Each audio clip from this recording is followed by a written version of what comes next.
5वां प्रश्न, यहाँ आपको क्या दिया गया है, 80 मीटर परिमाप व 400 वर्ग मीटर अक्षेत्रफल का पारक संभव है, यदि संभव है तो उसकी लंबाई और चौड़ाई ज्ञात कीजिए।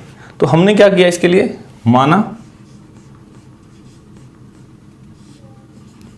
पारक की लंबाई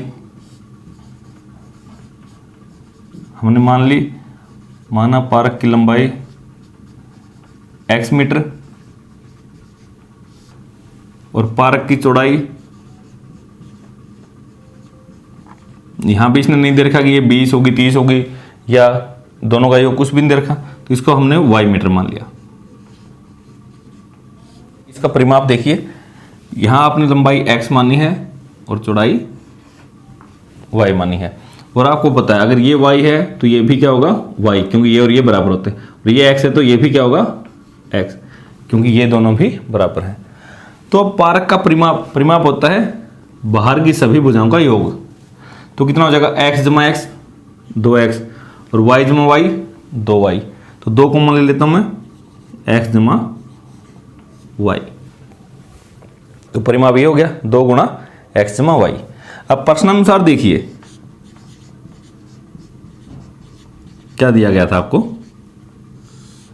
तो परिमाप कितना दे रखा था आपका, तो ये है,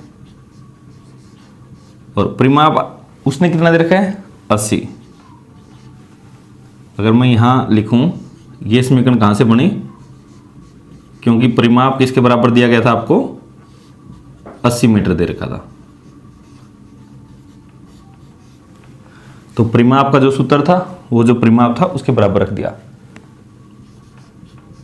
x जमा y 80 भाग 2, 80 को जब 2 से भाग दोगे तो कितना आ जाएगा 40, तो x जमा y दोनों का योग कितना है 40। और दूसरी क्या परिस्थिति थी, अक्षेत्रफल, पारक का क्षेत्रफल क्या सूत्र होता है, लंबाई गुणा चौड़ाई। तो अब देखो यहां से क्या बन जाएगा, पारक का क्षेत्रफल आपको कितना दे रखा है,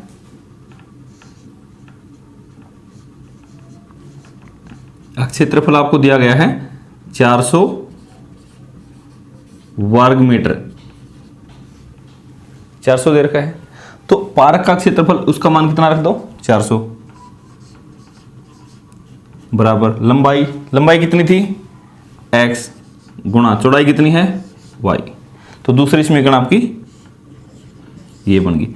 ये पहला सवाल है जहां x और y दो आपको मानने पड़ गए, जबकि आप एक ही अकेले x में या अकेले y में हल करते थे। तो अब यहां से देखो y का मान, मैं इसको ऐसे लिख देता हूं x y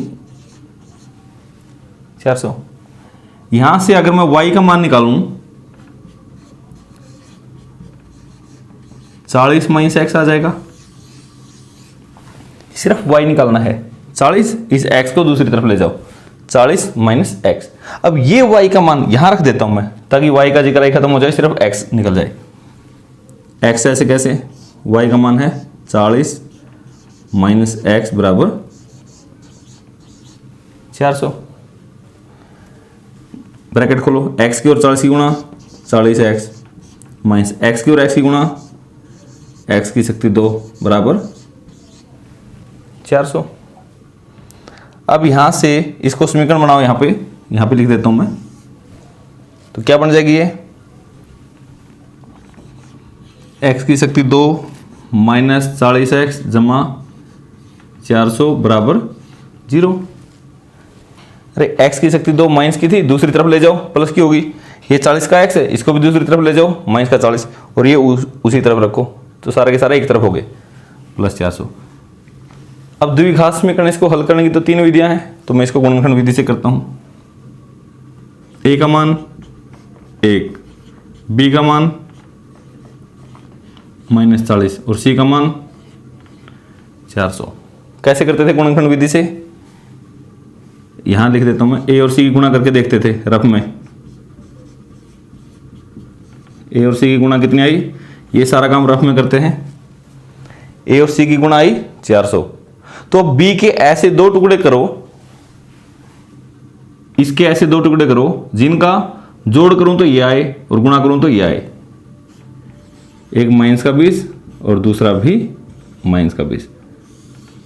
ये आपका सारा रफ काम है। तो x की शक्ति 2 माइनस 40 की जगह क्या रख दिया, -20x, और दूसरा भी क्या है -20x जमा 400 बराबर 0।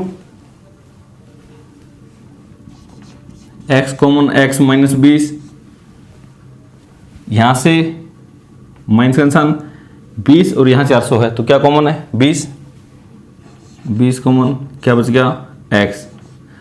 बाहर माइनस है तो अंदर का निशान बदलता है, यहां 20 से भाग दिया तो ये भी 20, क्योंकि 20 कॉमन ले लिया था ना। यहां से और यहां से क्या कॉमन आता है x -20, बच गया क्या, यहां पे तो x माइनस ये 20, यही बच गया।